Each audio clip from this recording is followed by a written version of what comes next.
Iran recently launched several hundred drones and missiles at Israel.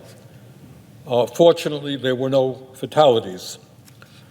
This attack was Iran's response to an Israeli airstrike on their consulate in Damascus, Syria, on April 1st, an attack which killed 7 Iranian officials.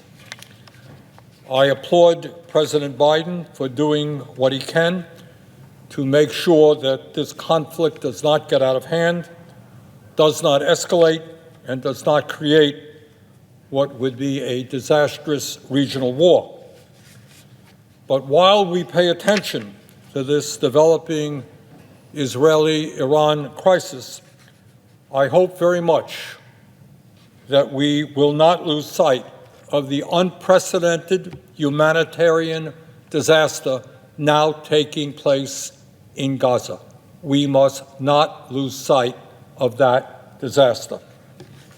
As I'm sure all Americans know, the war in Gaza began on October 7th, when Hamas, a terrorist organization, invaded Israel, killed some 1,200 innocent men, women, and children, and took over 230 people into captivity, many of whom are still being held. It has always been my view that Israel had a right to defend itself, respond to this attack, and to go after Hamas.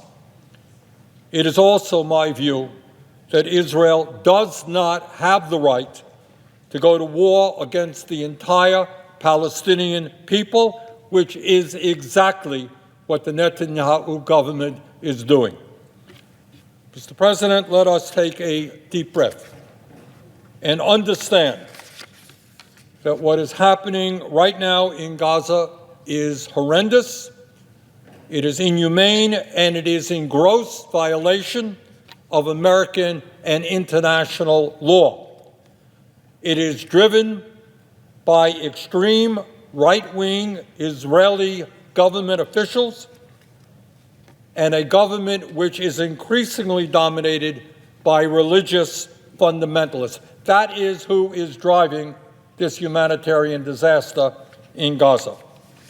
And Mr. President, what should be most troubling to the American people is that we, as Americans, are complicit because it is U.S. taxpayer dollars that have helped create this unprecedented humanitarian disaster.